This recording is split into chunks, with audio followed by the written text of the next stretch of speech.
ने तो कहा कि उनको सच बोलने वालों को सदन के अंदर रखना नहीं है, इसीलिए सदन के बाहर डाल रहे हैं। कांग्रेस पार्टी बकवास कर रही है, कानून के अंदर सब काम किया गया। इसका मतलब सारे विपक्ष के नेताओं को ऐसे ही फंसाकर ईडी, सीबीआई तमाम जांचों में न्यायालयों से सजा कराकर उनको अयोग्य घोषित कराना है।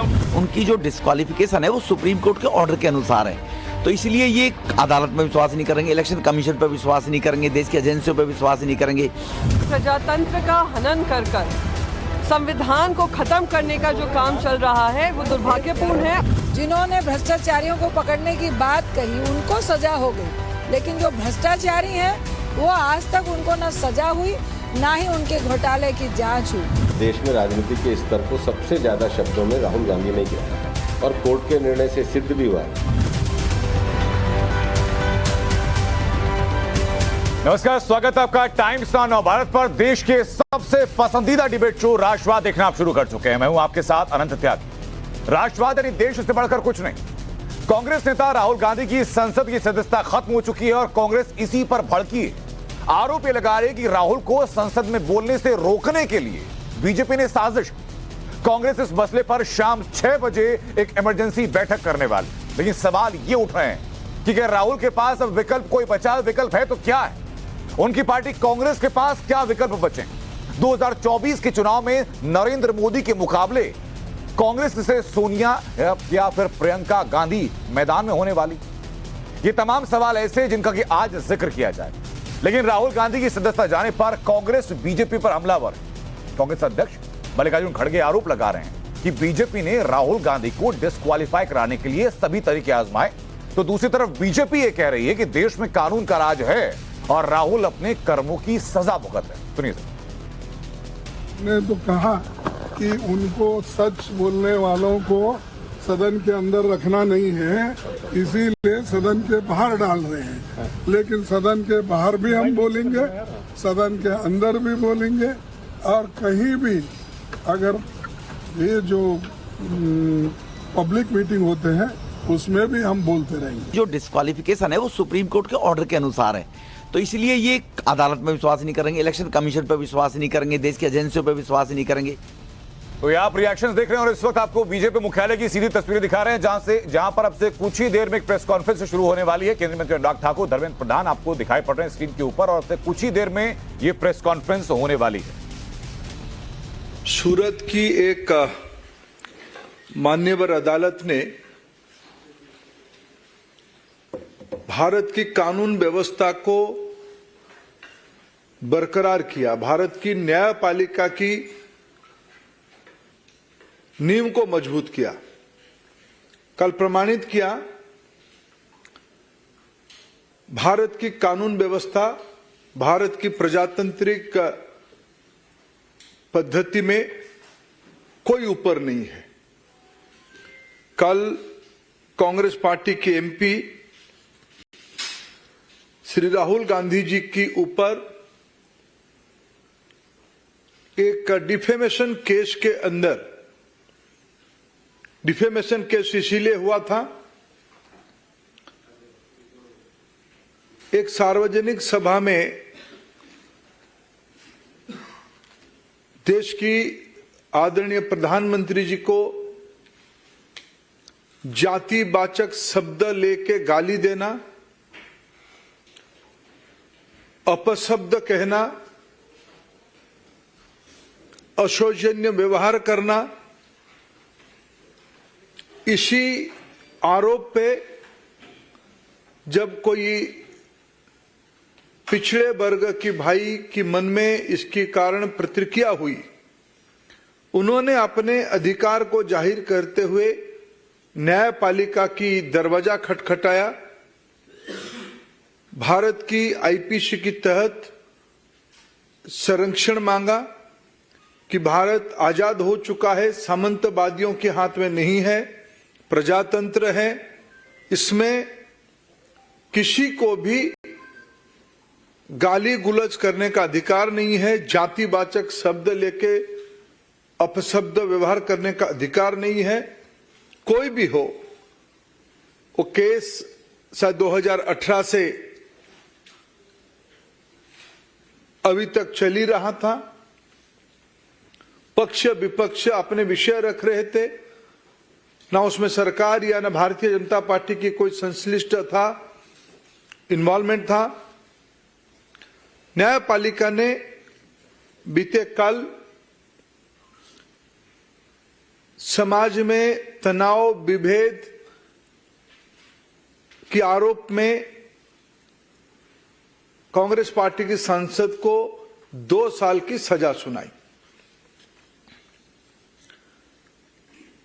इसमें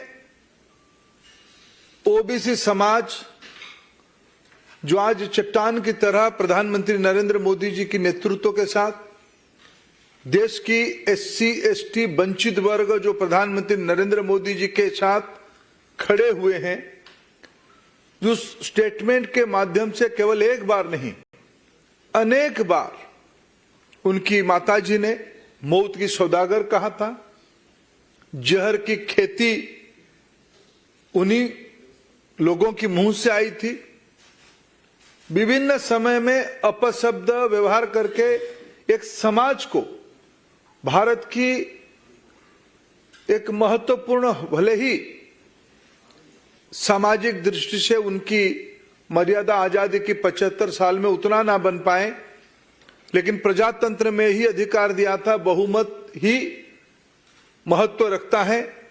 ऐसे समाज से प्रधानमंत्री आते हैं, इसलिए उस समाज को, जाति को, गरीबी को ताच्छल्य करना, नीचा दिखाना, यह सब सीरीज ऑफ स्टेटमेंट की प्रमाण है। और न्यायपालिका ने उस मानसिकता के खिलाफ जजमेंट दिया, फैसला सुनाया। इसमें समाज को राहत हुई, सुकून मिली। मित्रों, सबको मालूम है भारत की जनप्रतिनिधि कानून 1951 के तहत किसी भी सदस्य को अगर सजा होती है तब उसकी सदस्यता चली जाती है। कि भारत में पहली बार नहीं हुई है। कई विधानसभाओं में और इस लोकसभा में भी कई मान्यवरों की सदस्यता गई है और इनकी पार्टी के पूर्व सदस्य अभी भी राज्यसभा में सदस्य रहे, सदस्य हैं। और देश की वरिष्ठ लॉयर कपिल सिब्बल जी ने कल ही कहा था, जजमेंट के साथ साथ सदस्यता जाना तय है। यह बहाना दिखाया जाता कि 30 दिन के समय था, ऐसा नहीं था। कानून कहती है सदस्यता आरोप सिद्ध होने के साथ साथ, दंड विधान होने के साथ साथ चली जाएगी। और मैं आपको एक बहुत पुरानी बात नहीं, लेकिन समय कैसे क्रूर होता है, समय कैसे निष्ठुर होता है, आपको याद दिलाना चाहूंगा। 2013 में जो साहबजादे आज और उनके लिए उनकी चाटुकार छाती पीट रहे हैं, हाय तौबा कर रहे हैं, 2013 की प्रेस क्लब की उस प्रेस कॉन्फ्रेंस को मैं याद दिलाना चाहूंगा। प्रधानमंत्री मनमोहन सिंह जी होते थे, उन्हीं की सरकार होती थी, उन्हीं की घर में ही रिमोट होता था, उन्हीं के फैसला था इस कानून को संशोधन करने के लिए। सजा होने के उपरांत कब सदस्यता जाएगी, उनकी सरकार एक ऑर्डिनेंस लाया था। उस ऑर्डिनेंस की मेरिट पे हमारा कुछ कहना नहीं है, लेकिन उस ऑर्डिनेंस को नॉनसेंस कह के फाड़ने वाले आज जब उसी कानून के चपेट में आए, आज उनको कष्ट हो रहा है। और मेरे मन में तो कभी कभी एक संदेह होती है, क्या वो सच में उनकी पार्टी उनकी सदस्यता को लेकर चिंतित था क्या? उनकी पार्टी में बहुत बड़े बड़े वकील हैं, देश की नामी दामी वकील उनकी पार्टी के वरिष्ठ सदस्य हैं। जब एक सदस्य ने कह ही दिया था कल सजाई घोषणा होते ही सदस्यता जाएगी। आप कुछ दिन पहले आप लोगों के माध्यम से देश देखा है, पवन खेरा जी की वारंट के चंद घंटों में बाद, 1-2 घंटे के बाद वो कोर्ट की दरवाजा खटखटाए, कोर्ट से रिलीफ लेके गए। उनको कौन मना किया था पिछले 24 घंटे में कोर्ट जाने के लिए? 30 दिन उनको मोहलत नहीं था। 30 दिन के अंदर अपील कर सकते हो, जाने वो अपना कानून जाने, अपना न्याय वकीलों को परामर्श करे, जो करना है करे। मैं एक विषय आज यहां गंभीर विषय उठाना चाहता हूं। आप तो एक हैबिचुअल ऑफेंडर हो ही, पहले से भी ऐसे घटना हुई है। मित्रों, कांग्रेस पार्टी चाहती है और विशेष करके उनकी प्रमुख परिवार चाहती है उनके लिए एक अलग आईपीसी बने। उस आईपीसी के तहत उनके ऊपर कोई सजा ना हो, उनके लिए कानून अलग हो, उनके लिए न्यायपालिका अलग हो। लेकिन उनको याद नहीं आ रहा है, भारत पिछले 75 साल से प्रजातंत्र की रास्ता अपना चुका है। हम आजादी का अमृत महोत्सव मना रहे हैं। प्रजातंत्र की इस इंस्टीट्यूशन में कानून सभी के लिए एक प्रकार होते हैं। आप पिछड़े समाज को गाली करोगे, अपशब्द लगाओगे, वंचित वर्गों को आप नीचा दिखोगे, कानून आपके लिए अलग चाहोगे, ये सेंस ऑफ एंटाइटलमेंट, सामंतवादी मनस्थिति की ये प्रतिफलन है, फ्यूडल माइंडसेट की रिफ्लेक्शन है। हम समूह से अलग है। क्यों? हम एक खानदान से आते हैं, हम एक परिवार से आते हैं, हम कानून से ऊपर है। ऐसे पहली बार नहीं हुआ है। घर मिलने के समय में, सुरक्षा के बारे में, एयरपोर्ट में अलग जाने के बारे में, एक सेंस ऑफ एंटाइटलमेंट जो आज कानून को भी ऊपर मानते हैं, इसमें हमारा क्या लेना देना है? मित्रों, इसको भारतीय जनता पार्टी कठोर से कठोर शब्द में निंदा करती है। बाकी कुछ विषय मेरे मित्र आप उससे जोड़ेंगे। नमस्कार मित्रों, हालांकि आदरणीय धर्मेंद्र जी ने बहुत विस्तार में सारी बात रखी है। मैं तो इतना ही कहूंगा, भगवान के घर में देर से ही अंधेर नहीं। राहुल जी कहते थे दुर्भाग्य से सांसद हूं, unfortunately I am an MP. So उनको जो एक दुर्भाग्य लगता था आज उससे भी मुक्ति मिल गई है। उनके साथ साथ वायनाड के लोगों को भी इससे छुटकारा मिल पाया। इतने लंबे समय से जो लोकसभा के सदस्य हों, न कभी अमेठी के लिए 5 वर्षों में एक सवाल पूछ पाए 2009 से 14 तक, और इतने वर्षों में मात्र 21 डिबेट्स में भाग लेना तो अपने आप में दिखाता है कि वर्ष उतने हो गए लेकिन उतनी डिबेट्स में पार्टिसिपेट नहीं किया। एक भी आज तक प्राइवेट मेंबर बिल तो लाने की बात दूर, लेकिन अपनी ही सरकार में 2013 में ऑर्डिनेंस को बड़े चौराहे पर फाड़ देने का काम और नॉनसेंस बोलने का काम ये श्रीमान राहुल गांधी जी ने किया। वो सदा अपने आप को संसद से ऊपर, सदन से ऊपर, सरकारों से ऊपर, देश से ऊपर और न्याय व्यवस्था से ऊपर समझते हैं। और इस सेंस ऑफ एंटाइटलमेंट की जो बात कही, ये अपने आप में उन पर लागू होती है। अब एक बात पहले आई कि क्या 2 साल की सजा। देखिए मित्रों, 2018 में, मैं आपको 2018 में इसलिए लेके जा रहा हूं कि एसएलपी जब सुप्रीम कोर्ट में आई तो 2018 में उनसे रिटर्न माफी मांगी गई, लिखित रूप में माफी, और कोर्ट ने कहा भविष्य में सचेत रहना, ऐसी गलती मत करना। लेकिन 2019 में ही एक बार नहीं कई बार ऐसे झूठे आरोप तो लगाए ही। अभद्र भाषा का प्रयोग, अपमान करने का काम, अपशब्द बोलना, ये उनकी आदत सी बन गई थी।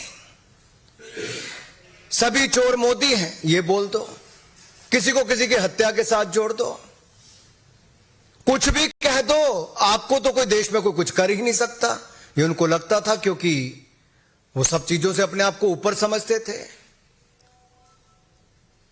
तो सूरत के कोर्ट ने तो याद करवाया कि 2018 में भी तुम्हें कहा था भाई सुधार नहीं हुआ, उसके बाद बार बार आपने गलतियां की हैं, और एक सांसद जब ये गलती कर रहा है तो कुछ ना कुछ दंड ऐसा देना चाहिए कि अब भविष्य में ना हो।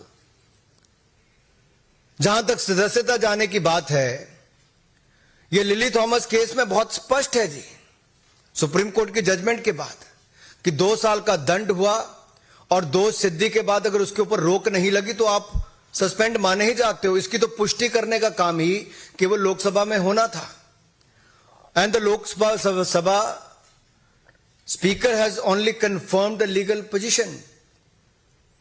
He is not required to take any decision or pass any speaking order. The decision falls under the provisions of Article 1021E of the Constitution of India, read with the Section 8 of the Representatives of the People Act 1951. लेकिन जो धर्मेंद्र जी ने कहा स्पष्ट है कि 2 साल की सजा थी, संसद की सीट सांसद के रूप में छुट्टी होनी थी, लेकिन ये सुनियोजित षड्यंत्र, सोची समझी साजिश कांग्रेस में किसने रची, राहुल जी आपको समझना पड़ेगा। इसकी जड़ तक जाना ही पड़ेगा।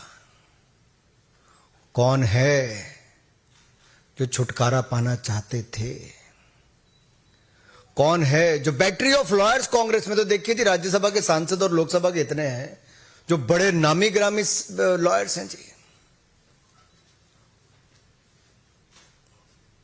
क्या एक भी सही राय देने वाला कांग्रेस में नहीं बचा, मिला, या जानबूझकर गलत रास्ते पे डाला गया? ये छुटकारा कौन पाना चाहता था? एक तो मैंने कहा वायनाड के लोगों को तो छुट्टी मिल गई, अमेठी वाले पहले पा चुके थे, लेकिन ये काम, ये जो लगता है कि डायनेस्टी का होने तो मैं उससे ऊपर हूं, सबसे ऊपर हूं। दूसरा, मैं इस पे आपको ये कहना चाहता हूं, पार्लियामेंट में विनम्रता, धैर्यता, समग्रता, इन सबको देखा जाता है कि आपको एक सांसद के रूप में एक गुण आप में हो। ये भारतीय संस्कृति के संस्कार भी हैं, लेकिन आप पार्लियामेंट में कहते हो मैं बोलूंगा तो पार्लियामेंट चलेगी, नहीं तो पार्लियामेंट नहीं चल सकती जी। यानी कि आप पार्लियामेंट के कानून नियम से भी ऊपर हो गए। आप सुप्रीम कोर्ट के आदेश के बाद भी आप कुछ भी करेंगे और आपको पूछने वाला कोई नहीं होगा। ये असंसदीय उनका आचरण पहले भी रहा है, और ये अहंकार जो लगातार दिखता रहा, और ये सत्ता में थे तब तो ये नशा था कि अपनी ही पार्टी का ऑर्डिनेंस फाड़ कर फेंक दिया और अपनी पार्टी को अपनी औकात दिखा दी थी कि कांग्रेस पार्टी की सोच को ये कुछ नहीं मानते। आज उसी पार्टी के अंदर किसने खेल दिया, आज इनको पता नहीं चल पा रहा। 13 सालों में मात्र 21 चर्चाओं में भाग लेना, यही नहीं, एक भी सिंगल प्राइवेट मेंबर बिल, जैसे मैंने कहा, नहीं ला पाए। I can say he is the epitome of the unparliamentary behaviour, and he himself agrees on many issues. अब ये डिस्क्वालिफिकेशन क्या पहली बार हुई? जो माननीय धर्मेंद्र जी ने भी कहा, मैं कुछ नाम आपके सामने रखना चाहता हूं। लालू प्रसाद यादव जी सजा भोगी हुए तो इस्तीफा देना पड़ा। पहले चारा घोटाला में तो अब जाकर तुम मुझे प्लॉट दो मैं तुम्हें जॉब दूंगा, जमीन के बदले जॉब, उसमें भी गए। ऐसे नहीं, आजम खान हो, मोहम्मद फैजल हो जो लक्षद्वीप के एमपी हैं, विक्रम सैनी, ऐसे बहुत सारे लंबी लिस्ट है जो सब ऐसे हैं। बट ये क्यों हुआ राहुल जी? की स्थिति क्यों आई? ये गलती एक बार नहीं बार बार की, और मैं कुछ आपके सामने आंकड़े जरूर रखना चाहूंगा, आवश्यक है। अगर आप ये देखेंगे 7 जगह ये बेल पर है, जमानत पर है। एक बार नहीं है जी, बार बार ये अपशब्द बोलने के लिए, अपमानित करने के लिए, झूठ बोलने के लिए जब मुकदमे इनके ऊपर किए गए तो कोर्ट में जाकर इनको वहां से बेल लेनी पड़ी। नेशनल हेराल्ड केस में भ्रष्टाचार में बेल अलग है, ये अवमानना के मुकदमों में भी देखा जाए तो जहां पटना कोर्ट में यही इसी विषय पर कि सब मोदी चोर हैं, जो इस तरह की भाषा का उपयोग किया गया, उस पर इनको। अहमदाबाद कोर्ट में डिस्ट्रिक्ट कोऑपरेटिव बैंक ने किया तो उस पर भी इनको। इससे पहले गौरी लंकेश किलिंग के लिए बीजेपी और आरएसएस के साथ जोड़ना, उसके ऊपर। यही नहीं, एक के बाद अनेक ऐसे उदाहरण हैं। So in the end you could say Rahul Gandhi ji is a habitual loose cannon and he thinks he can speak anything without ever facing the consequences. ऐसा लगता था कि देश के कानून और देश के कोई व्यक्ति इनके ऊपर कुछ कर ही नहीं सकता। और देश को बांटने की सोच तो कांग्रेस की पहले दिन से रही थी। जाति धर्म संप्रदाय के नाम पर बांटना लगवाती। अब तो धर्मेंद्र जी ये अपमानित करने पे आ गए ओबीसी समाज को जो किया है। 3 साल थे इनसे माफी मांगने के लिए, किसी से माफी तक नहीं मांगी। मोदी जी के ऊपर एक बार नहीं, बार बार अपशब्दों का उपयोग करना, अपमानित करना इनकी आदत बन गई। लेकिन एक बड़े वर्ग को, ओबीसी समाज को इस तरह से करना। दूसरा, ये वायनाड के सांसद बने तो उन्होंने अमेठी वालों के बारे में अपशब्द, नॉर्थ इंडियंस के बारे में अपशब्द बोल दिए। आप भूले नहीं होंगे। यही नहीं, जम्मू कश्मीर गए तो वहां पर जाकर भी वहां पर बांटने का काम किया कि लोकल को नौकरी मिले, और सब जगह इस तरह की बातें करनी शुरू कर दी। तो बीजेपी की प्रेस कॉन्फ्रेंस आप लगातार सुन रहे हैं। कई अहम मुद्दे धर्मेंद्र प्रधान और अनुराग ठाकुर ने उठाए, उस पर छोटा छोटा रिएक्शन लेंगे। हमारे जो साथ खास मेहमान हैं उनका परिचय कराता हूं। अपराजिता सारंगी हमारे साथ हैं, सांसद है बीजेपी से। संगीत रागी हमारे साथ हैं, राजनीतिक विश्लेषक। विवेक बंसल हमारे साथ हैं, नेता हैं कांग्रेस से। पंकज शर्मा हमारे साथ हैं, राजनीतिक विश्लेषक। सुकुमार पत्र जोशी हमारे साथ हैं, वरिष्ठ वकील है। और संजीव उनियाल जी हमारे साथ हैं। बहुत स्वागत आप सभी लोगों का। शुरुआत में विवेक बंसल आपसे करना चाहूंगा कि अनुराग ठाकुर ने सवाल उठाया कि भाई 24 घंटे का वक्त था, आपके पास 30 दिन का वक्त था, 24 घंटे बीत चुके थे, सारे वकील कहां थे? देखिए 24 घंटे बहुत, आप जहां तक कह रहे हैं निर्णय के बाद, एक ये निर्णय किसी ने अपेक्षा नहीं की थी। पहले तो मैं ये बताऊं, निर्णय बहुत ज्यादा अपेक्षाओं से विपरीत है। एक जिसमें इस पे न्याय के जो जिनको ज्ञाता है उन्होंने भी अपनी राय रखी है जी, कि उन्होंने किसी एक समूह की एक तो बात नहीं की थी, और जहां उन्होंने व्यक्तियों की बात की थी उनके द्वारा ये याचिका दायर होनी चाहिए, वैसा नहीं हुआ। और उसकी देखिए बहुत सी चीजें होती हैं। देयर इज सर, कोर्ट की प्रोसीडिंग में क्या हुआ क्या नहीं हुआ मैं उसके ऊपर नहीं जाऊंगा, लेकिन संजीव उनियाल जी मुझे बताइए, जो रिप्रेजेंटेशन ऑफ पीपल्स एक्ट है उसमें लिली थॉमस केस के बाद ये साफ हो गया था कि भाई सजा होती है तो आपकी सदस्यता रद्द हो जाएगी। जी जी जी, बिल्कुल क्लैरिटी से अनंत, इसमें बिल्कुल क्लैरिटी से आ गया था। एक सेकंड विवेक जी, मैं आपके पास आ रहा हूँ। एक सेकंड आ रहा हूँ विवेक जी, आपके पास में आ रहा हूँ। मैं रिएक्शन पहले जरा संजीव जी से ले लूं। देखिए इतनी त्वरित कार्रवाई किताब अभी मैं देख रहा था कि 101(2)(e) के अंतर्गत इस व्यक्ति को लगातार ये कहा गया था कि आप इस सेक्शन में क्लैरिटी से लिखा है कि इनको उसी टाइम इनकी सदस्यता रद्द कर देनी चाहिए, और नोटिफिकेशन आ भी गया है। विवेक जी एक सेकंड थोड़ा धैर्य रखिए सर, वक्त मेरे पास वैसे ही कम है, सबका रिएक्शन लेना, मैं आ रहा हूँ आपके पास, आऊंगा मैं, लौटूंगा आपके पास। संजीव जी अपनी बात पूरी कीजिए। अनंत, मुझे कई बार ऐसा लगता है कि इतने बड़े बैटरी ऑफ लॉयर्स, मेरे जूनियर्स भी आज जो थे बहुत, जिनको 2-2 साल का एक्सपीरियंस है, वो मुझे बुक देखकर बता रहे थे सर राजीव गांधी राहुल गांधी के साथ किया क्या है वकीलों ने। तो मुझे लगा है कि G23 की एक बड़ी टोली और सोशल बैकग्राउंड और पूरी जो है पॉलिटिकल लॉबी इनके अगेंस्ट खड़ी होगी कांग्रेस के अंदर ही। मुझे तो ऐसा नजर आता है, मुझे कई बार इनोसेंट नजर आते हैं, क्योंकि लॉ जो है अपने आप में क्लैरिटी से लॉ ने काम किया है, और सारी कॉन्स्टिट्यूशनल स्टैट्यूटरी बॉडी को जान डालने का काम, ऑक्सीजन डालने का काम इस सरकार ने किया है। ठीक है, लेकिन अपराजिता जी सवाल लगातार ये उठ रहा है कि भाई सरकार की इंटेंशंस कुछ गलत थी, इसलिए अपनी शक्तियों का इस्तेमाल करते हुए 24 घंटे के अंदर ये नोटिफिकेशन जारी करवा दिया गया। नहीं, कैसे नोटिफिकेशन जारी हो गया है? मेरा सवाल ये अपराजिता जी से है सर। संजीव जी सवाल मेरा अपराजिता सारंगी से है। अपराजिता जी जी प्रश्न कीजिए। थोड़ी सवाल मेरा मैम ये है कि लगातार कांग्रेस ये आरोप लगा रही है कि सरकार ने अपनी शक्ति को इस्तेमाल करते हुए त्वरित कार्रवाई जानबूझकर करवाई है।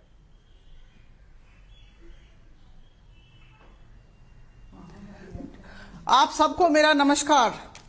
सबसे पहले तो यह समझने वाली बात है कि ईडी या सीबीआई या मोदी जी की सरकार ने किसी भी तरह का आदेश नहीं दिया। यह सूरत के जुडिशियल मैजिस्ट्रेट का कोर्ट है जिसने ऐसा आदेश दिया। इस बात को हम सबको स्पष्टता से और बड़े हृदय से और सही मन से समझना होगा। और मैं कह दूं कि ये 2019 का केस है और अभी 2023 है। इन 4 वर्षों में राहुल गांधी जी और उनके वकील को समुचित समय दिया गया था अपनी बातों को रखने का, और अगर गलती हुई है तो माफी मांगने का।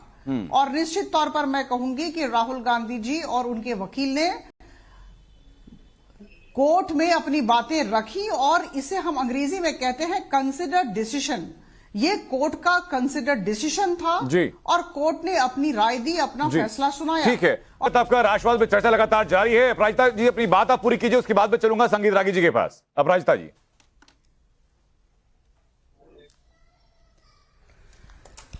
जी, मैं कहना चाहूंगी कि पहली बार नहीं है कि राहुल गांधी जी को ऐसा सामना करना पड़ा। आप सबको याद है कि इनके नाम में 7 केसेस हैं जिनको लेकर ये बेल पर है, जिनमें 6 केसेस में डिफेमेशन इनके नाम में फाइल हुआ, यह हम सबको ज्ञात है। और याद रखें कि राफेल केस में सुप्रीम कोर्ट ने इन्हें फटकार लगाई और इन्हें माफी मांगनी पड़ी थी। और मैं कह दूं कि इस तरह के बहुत सारे केसेस हुए हैं जहां इन्होंने माफी मांगी है। इन्हें बताना होगा कि ये संविधान से ऊपर नहीं है, इन्हें बताना होगा कि किसी भी लोकतांत्रिक संस्थाओं से ऊपर नहीं है, जुडिशियरी से ऊपर नहीं है, देश का नाम बदनाम किया विदेश की धरती पर। ठीक है, मैं वापस लौटूं, लेकिन उससे पहले संगीत रागी जी मुझे बताइए जरा कि राहुल गांधी के ऊपर केस दर्ज होता है, मामला कोर्ट में जाता है, कोर्ट से सजा मिलती है।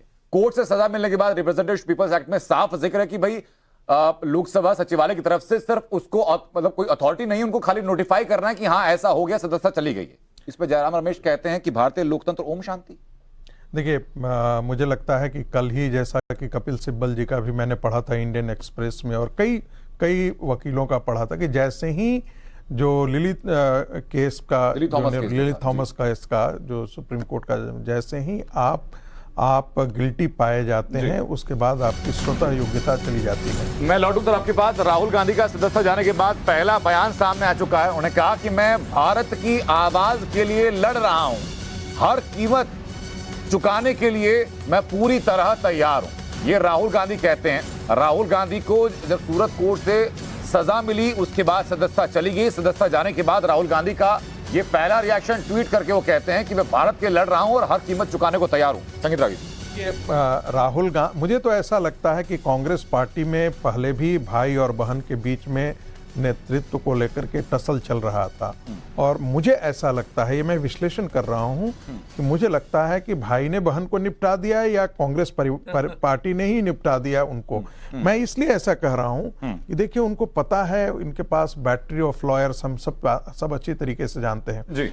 लेकिन राहुल गांधी की योग्यता को लेकर के, जब आपके पास योग्यता नहीं होती है और आपको दायित्व या राजनीतिक योग्यता नहीं होती है, बौद्धिक क्षमता नहीं होती है, तब और आपको उत्तरदायित्व तो बहुत बड़ा दे दिया जाए तो आप वही भाषा का प्रयोग करेंगे जो राहुल गांधी भाषा का प्रयोग करते हैं। एक बार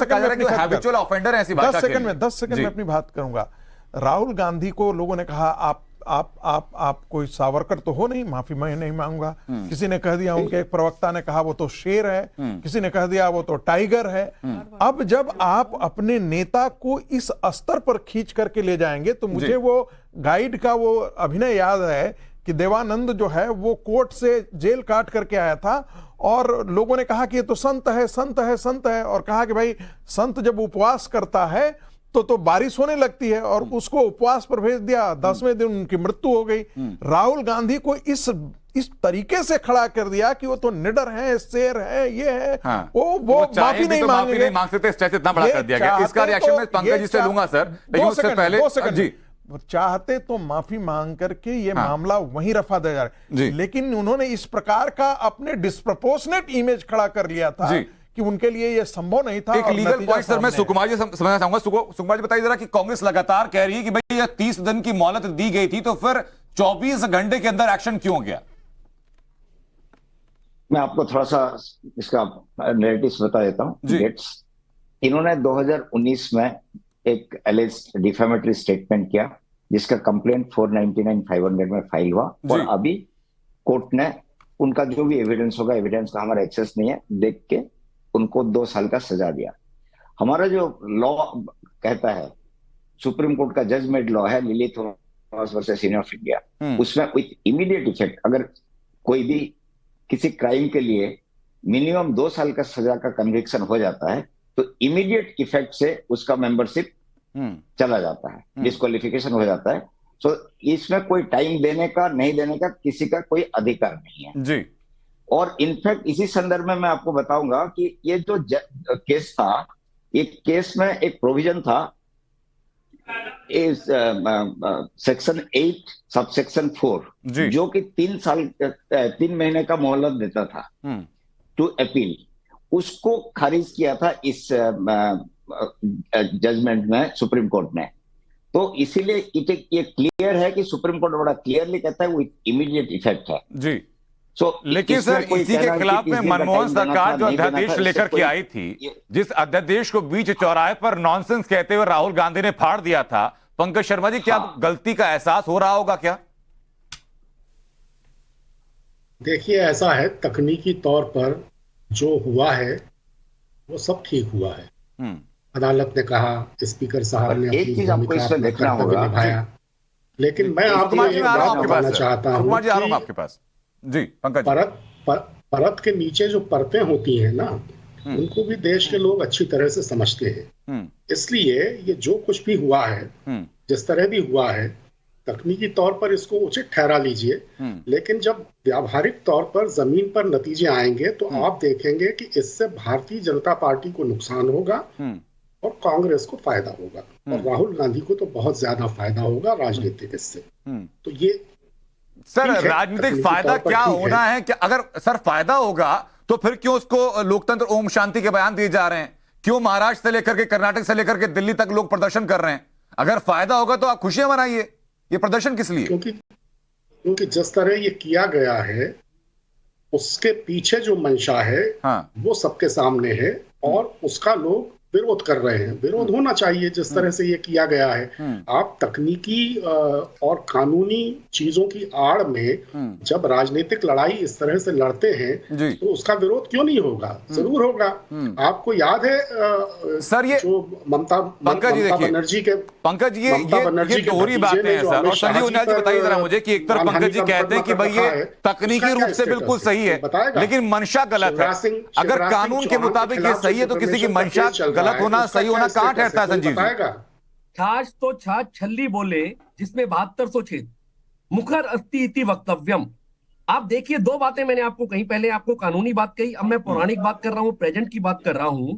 अगर आप टेक्निकलिटी पर जाते हैं तो सीधा साधा सेक्शन लिखा हुआ है, जजमेंट है, ट्रायल कोर्ट के 4 साल के एविडेंसेस के बाद, 117 विटनेसेस के क्रॉस एग्जामिनेशन के बाद, और आज जो है वर्डिक्ट आया है और उसके बाद आप माफी मांगने को तैयार नहीं है। 499 500 में क्लैरिटी से लिखा हुआ है 504 में कि अगर आप माफी मांग लेते हैं, जो कि आप 7 बार पहले भी मांग चुके हैं, परंतु आज तो ऐसा लगता है कि पूरा कांग्रेस इनको बिठाने के लिए तैयार और बात मुझे ठीक लग रही है। बहन और भाइयों के बीच का झगड़ा। मैं विवेक जी से रिएक्शन लेना चाहूंगा। सर विवेक जी मुझे बताइए माफी मांगने में दिक्कत क्या थी? क्या कार्यकर्ताओं ने शेर कह करके स्टैचर इतना बड़ा कर दिया कि राहुल गांधी चाहे भी तो माफी ना मांग सके? और आज की तारीख में अगर यही चीज बरकरार रहती है तो अगले 8 साल का प्लान क्या है? 2 साल की सजा, उसके बाद 6 साल चुनाव लड़ नहीं सकते। देखिए ऐसा है आनंद जी, आपने कहा कि माफी मांगने में क्या अर्ज है।